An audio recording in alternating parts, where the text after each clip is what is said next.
Does the Christian life look as foolish as someone trying to hammer a nail into concrete? For many, Christianity seems irrelevant and useless. But the problem is not with Christianity.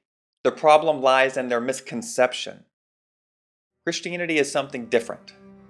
In fact, it's something much better.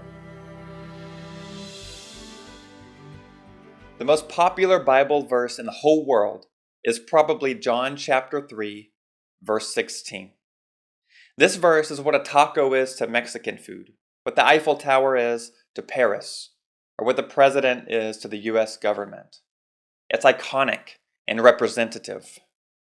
It's typically the first verse learned whenever someone starts dipping into the biblical waters. John chapter 3, verse 16 says this: "For God so loved the world that he gave his only Son, that whoever believes in him should not perish, but have eternal life." Perhaps no verse in the Bible best captures the entire message of Christianity. And the Bible's a big book, over 30,000 verses in it. But its message centers on Jesus, how he is God in the flesh, how he speaks for God, why he came, and what he offers. In summary, Jesus' bloody death on a cross and his earth-shaking resurrection made God available. Anyone can come to God through faith in Jesus. John 3:16 states that wonderful message succinctly. Unfortunately, since this verse is the most popular around the world, it also causes a lot of misunderstanding. So what people end up thinking about Christianity differs from what the Bible actually teaches. The misconceptions come from two parts in this verse specifically. The first when it talks about belief, and the second when it refers to eternal life. Let's start with the second, eternal life. Since the verse says perish, and that word means a separation from God after physical death, people assume eternal life also occurs only after physical death. Now that assumption captures part of the truth, but it misses the point. If you're in an airport grabbing a bite to eat before your flight, and your waiter asks you, "Hey, where you headed?" And you reply, "Chicago." He's like, "Oh, I love Chicago. What's waiting for you there?" And you say, "Another plane to London." The answer Chicago was correct, but it missed the point of the question. Likewise, when people think John 3:16 is about living in bliss forever after you die, they're correct. But they're missing the point of Jesus' statement. By thinking eternal life is only about the afterlife, then church services become boring and meaningless. The Bible seems irrelevant since you already learned all you needed from it. Why read more? Jesus feels distant and useless.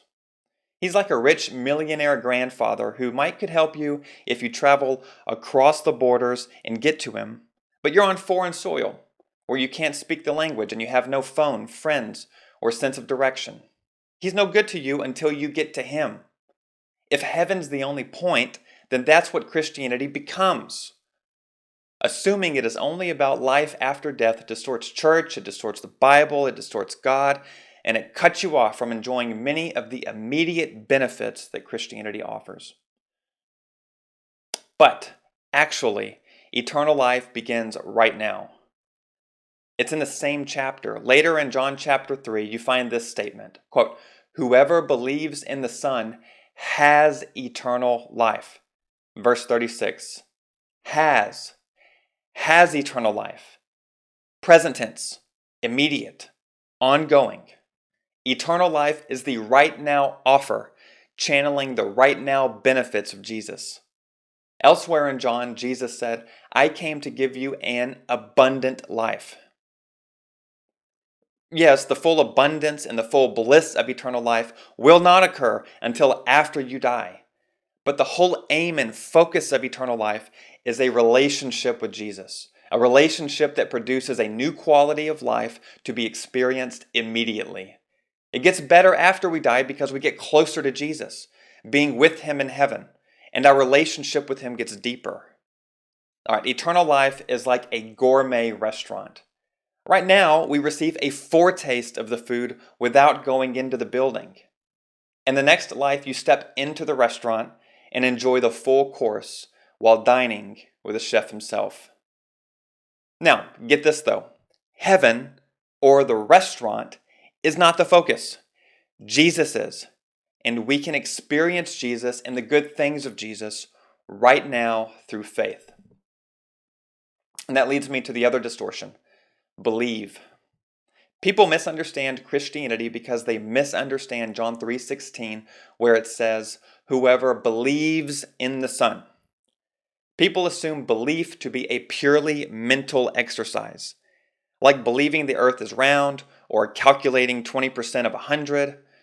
But faith doesn't stop there. Faith moves. Believing the earth is round is what led Columbus to sail west in order to wind up east. After calculating 20% of 100, you are not going to pay 108 for those clothes just because your cashier forgot to scan the coupon. You're going to direct them to the coupon before you pay. Too often, faith or believing looks more like forgetting and flopping. People think of Christianity as nothing more than praying to Jesus for forgiveness and then moving on in life, forgetting that he even exists.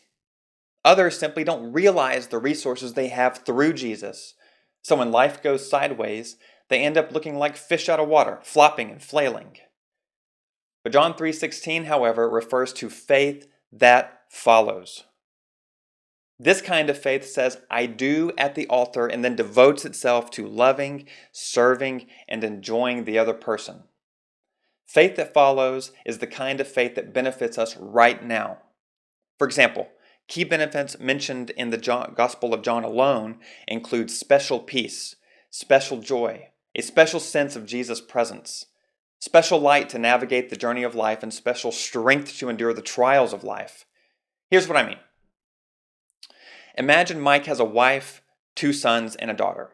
He adores his family, but he's endured a tough year at work, causing strife at home. On top of that, he has to travel for business 2 weeks every month. Life is stressful. So late one evening, he just wanted to relax in a quiet at the hotel bar and eat dinner. And then a gorgeous brunette, 10 years younger than him, walks up in a lavender dress to have a drink and eat dinner right there next to him. She says hi. And after a few pleasantries, he looks down at his wedding ring.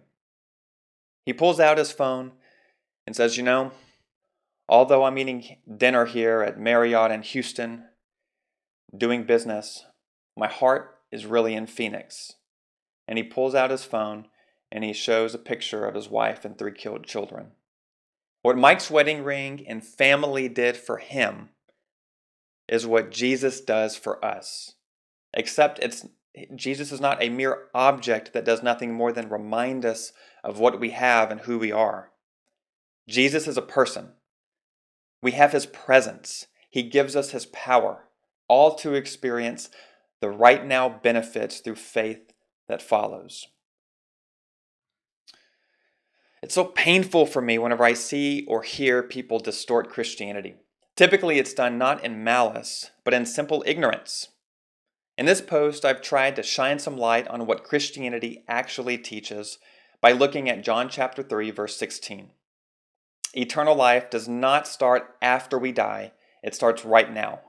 And belief is not a one-time event, just as a marriage is not an evening ceremony.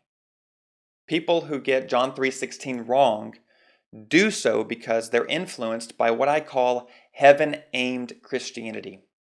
It gives the impression that Christianity is only about going to heaven, and our benefits don't truly begin until we arrive there. John 3:16 teaches what I call heaven now Christianity, where the focus is on bringing the benefits of heaven into the here and now, to be enjoyed in part until we get to heaven where we can enjoy them in full. These benefits are packaged and transferred to us through a faith relationship with Jesus. That's how Christianity works. That's how Christ works. My hope for you is to take that truth very personally, because Christ is a real person, and a relationship with him is not some religious routine or a punch card affair. It's personal. Thank you for listening. I'm Aaron. See you next time.